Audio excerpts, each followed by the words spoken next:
sekalian yang berbahagia karena mau pulang besok.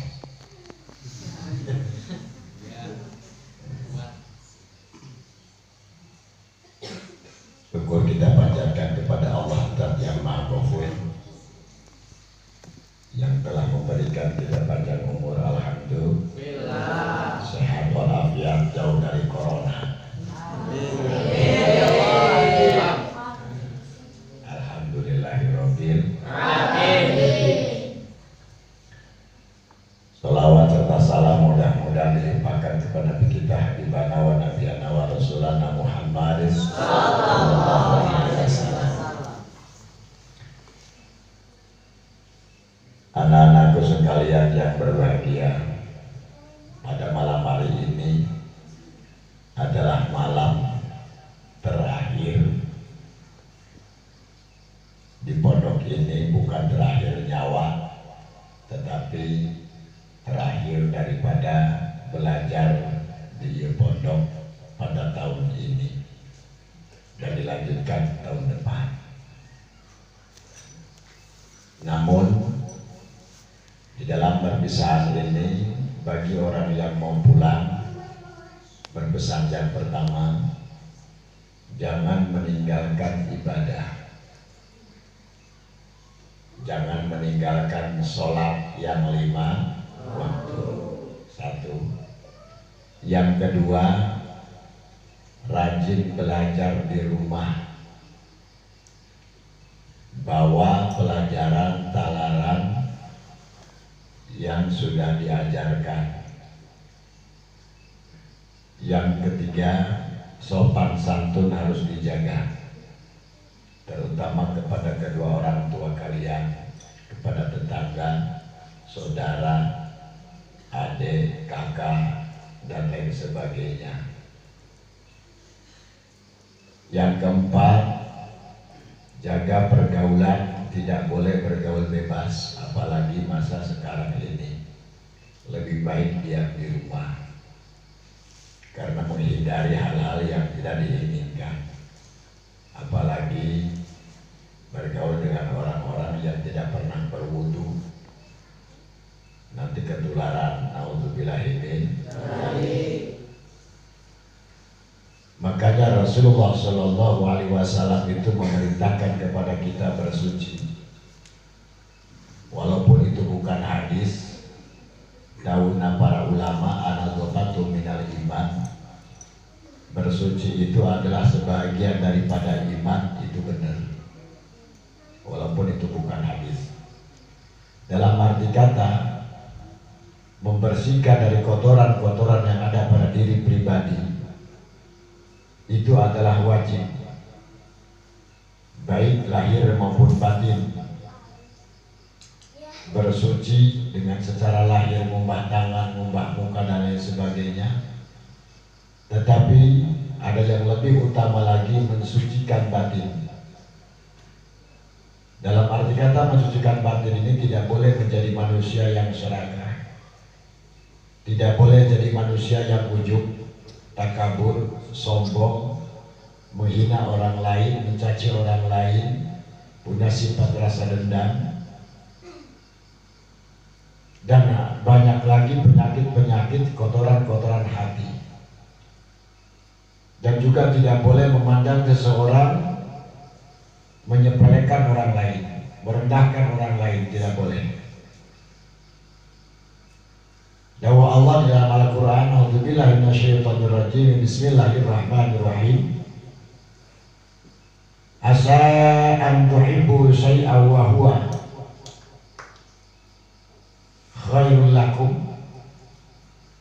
wa asa an tuhibbu syai'an wa huwa khairul lakum, wa asa an tuhibbu syai'an wa huwa kurhul lakum. Asa an takrahu syai'an wa huwa khairul lakum, wa asa an tuhibbu syai'an wa huwa kurhul lakum. Belum tentu yang kamu hina itu lebih hina ketimbang kalian. Siapa tahu mereka lebih mulia ketimbang kalian. Dan belum tentu orang yang kamu senangi itu lebih bagus. Siapa tahu mereka yang kita senangi, mereka yang kita agungkan itu lebih hina ketimbang kita. Dalam arti kata, tidak boleh memandang seseorang merendahkan orang lain. Yang kelima, perilaku kalian di pondok ini bawalah ke tempat masing-masing, ke rumah masing-masing dengan cara akhlak yang baik, ucapan yang sopan, tingkah laku yang baik, itu harus tetap dijalankan. Yang namanya santri itu adalah sebagai utusan Rasulullah Sallallahu Alaihi Wasallam. Karena al-ulama warasatul anbiya, ulama itu adalah sebagai warisannya para nabi. Kalian ini adalah calon-calon ulama.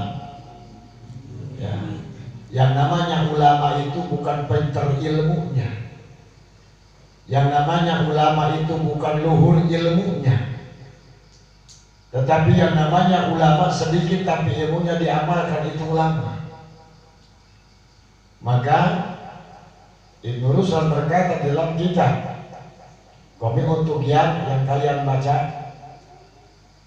wa bi anna marji'al muslimin li janani wa bi anna marji'al kafirin li jahannam, pambalikan jalma muslimin kasawar jannah, pambalikan jalma kafirin kanaraka. Namun untuk menembus surganya Allah, Rasul bersabda, al-jannatu hufat bil makari wan naru hufat bis hawa.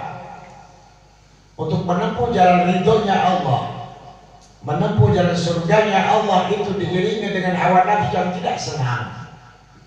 Tetapi untuk menempuh jalan nerakanya Allah itu diiringi dengan hawa nafsu keindahan, kesenangan, dan menggiurkan. Maka kebanyakan orang kepengen mendapat surganya Allah, tetapi tidak mau untuk menjalankan perintahnya Allah. Maka kalian semua yang masih patuh menuntut ilmu di pesantren Al-Munawwarah ini akan dijanjikan Allah di dalam Al-Quran, yarfa'illahu ladina amanu minkum waladina utul ilma darajat. Orang-orang yang selalu menuntut ilmu, membekali dirinya dengan ilmu, akan Allah angkat derajatnya baik di dunia maupun di akhirat. Sebaliknya,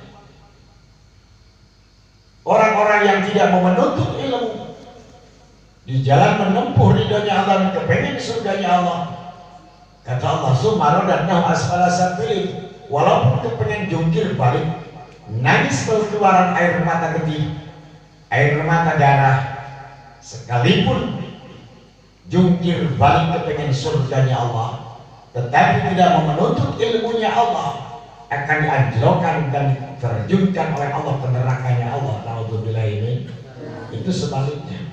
Maka tuntutlah ilmu setinggi langit. Gantungkanlah cita-citamu di atas langit.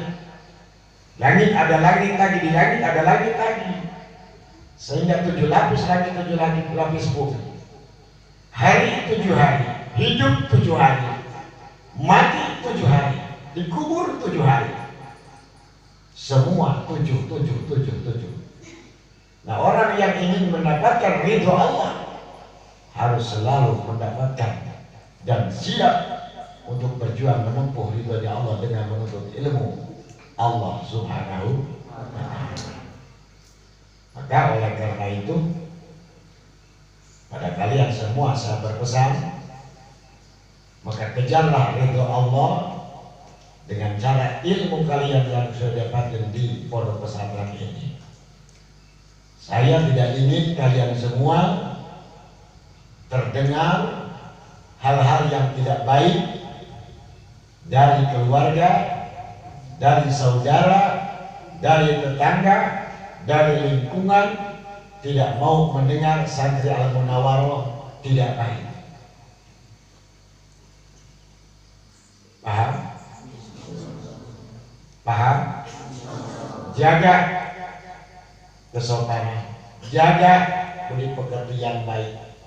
Dan yang seterusnya, selama di rumah tidak boleh melawan kepada kedua orang tua.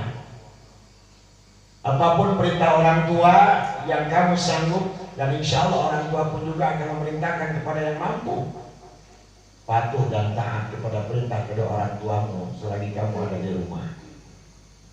Tidak boleh membangkang, menentang, melawan, atau marah kepada kedua orang tua, melotot kepada kedua orang tua.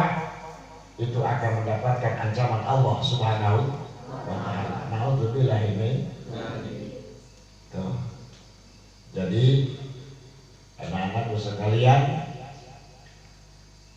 besok pulang, besok istirahat sejenak ngaji, nanti tanggal 10 Syawal masuk kembali.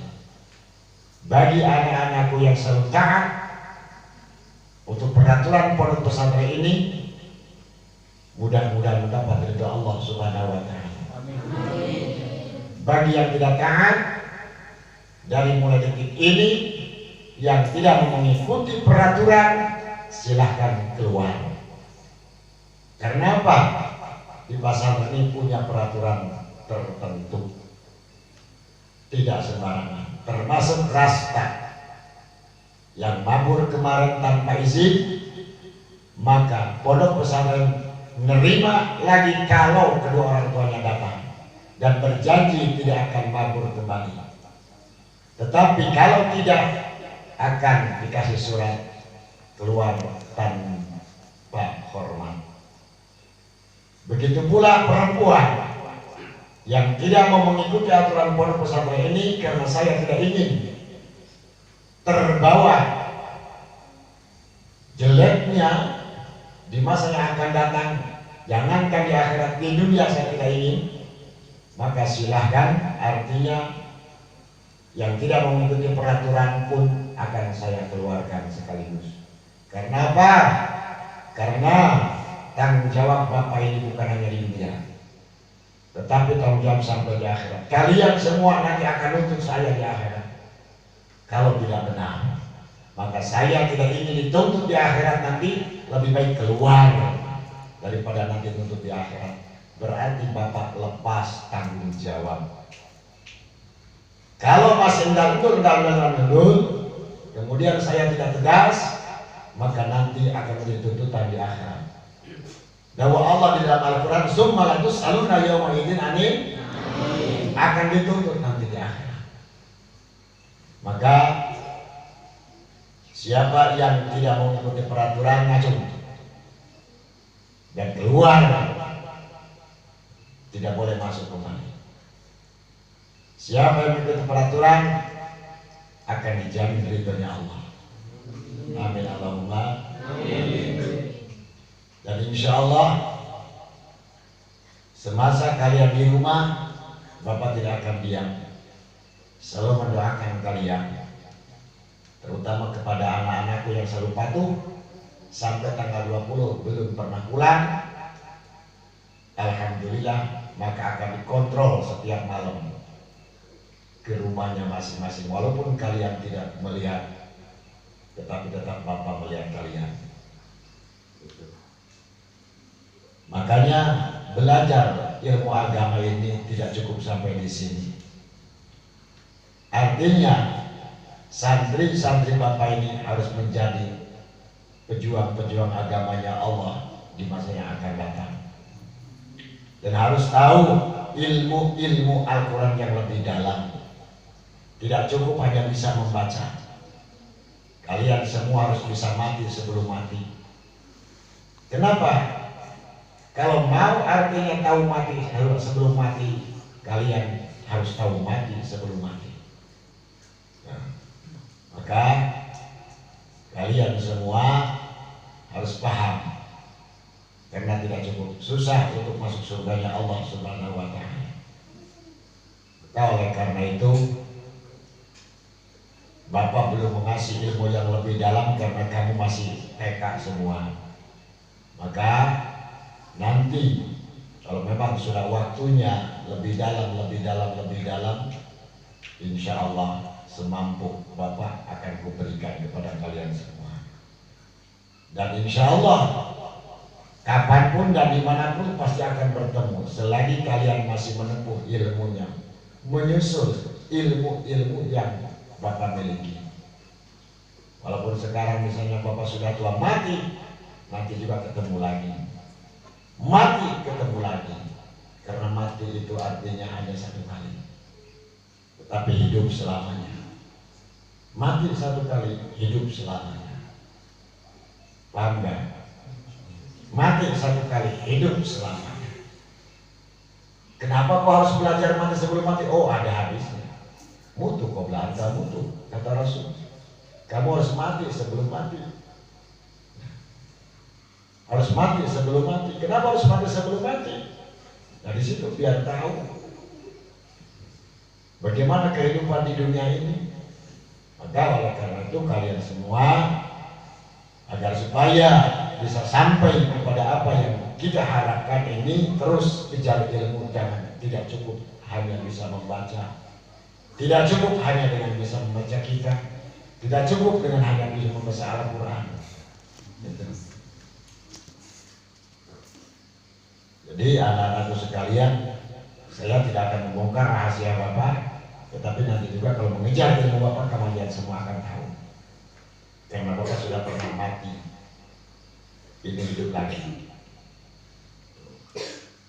Kalau mau jarah ke makam Bapak silahkan, tapi pakai asal bukan makam, karena orangnya masih hidup. Bisa mau berapa ratus tahun telah hidup, tetapi ilmunya harus dikejar dulu, ngajinya harus betul-betul.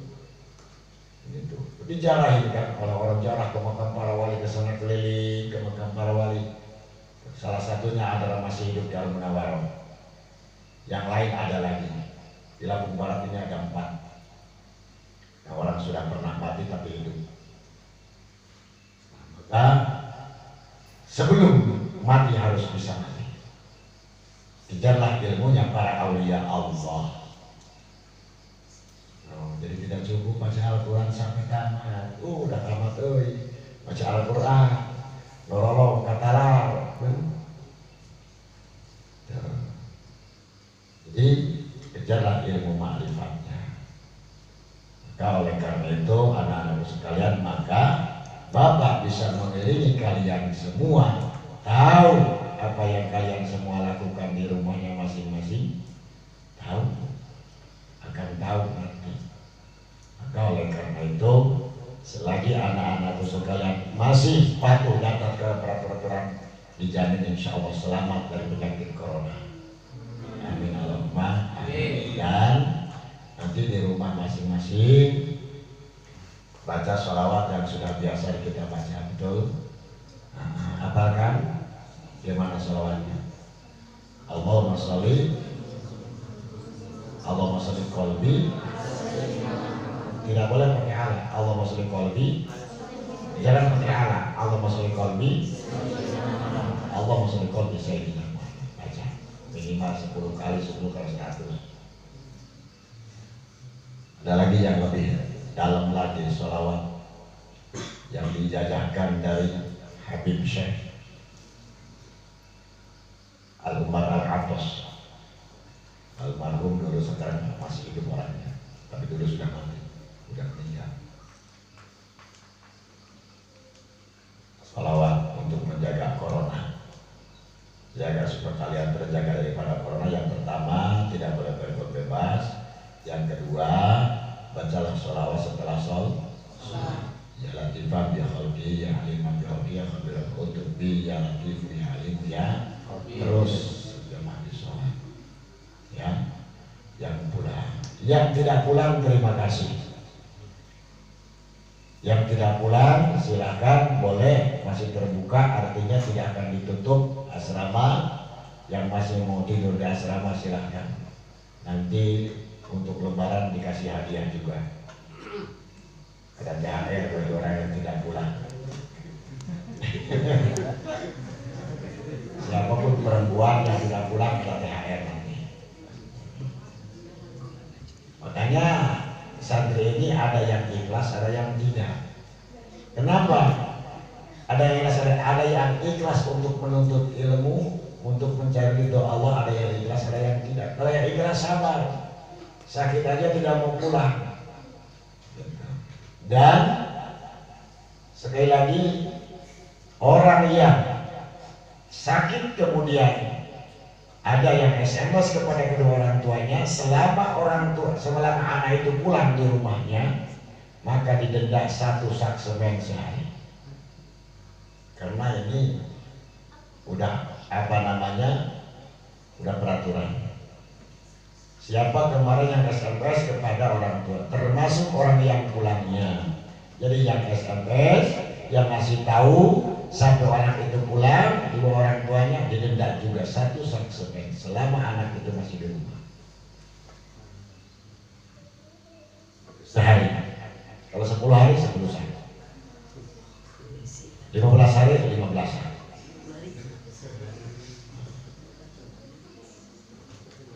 Jadi siapa kemarin yang SMS si Ai sampai saat baru pulang amal hari ini bukan pulang ke sini lagi, tapi hanya mengikuti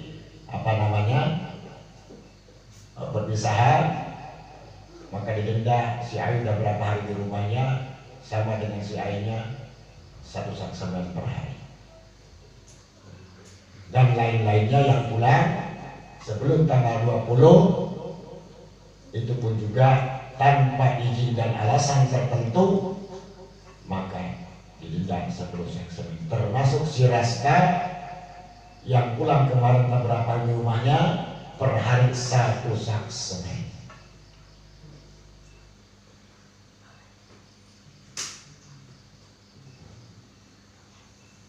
Jadi saya pesan sekali lagi, ikutilah peraturan ini.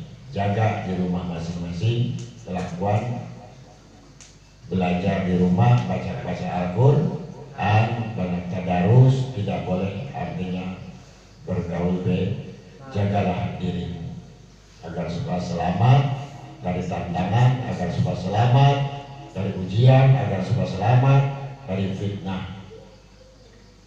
Yang suka kita baca Allahumma inni a'udzubika min adzabil qabri wa min adzabil nar wa min fitnatil mahya wa mamat wa min fitnatil masih. Kalau pengen jauh dari fitnah dajjal, kepengen jauh dari fitnah hidup, kepengen jauh dari fitnah mati, maka kita harus bisa menjaga diri.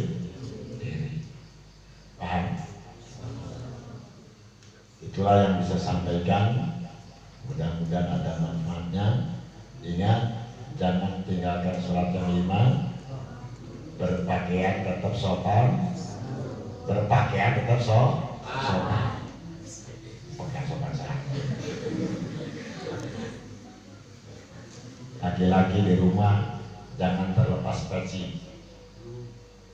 Karena menurut Imam Ghazali dalam kitab Ihya-nya, santri yang lepas kopiahnya kemana-mana itu hilang muruah, artinya hilang kehormatannya sendiri,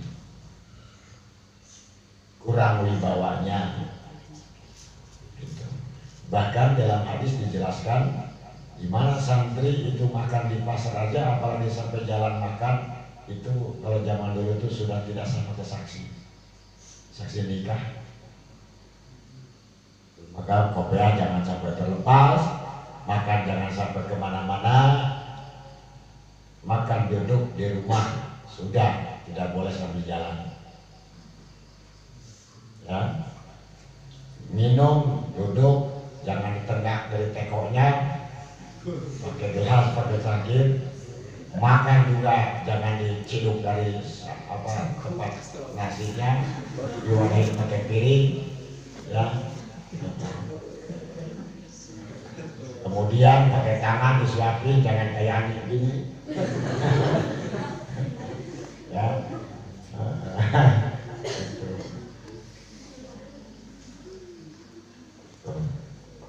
Jadi sekali lagi, baik laki maupun perempuan yang masih mau tinggal di pondok sampai Lebaran, alhamdulillah, insya Allah mudah-mudahan tetap dijaga oleh Allah Subhanahu wa Ta'ala, menjadi santri yang baik, menjadi anak soleh dan soleh.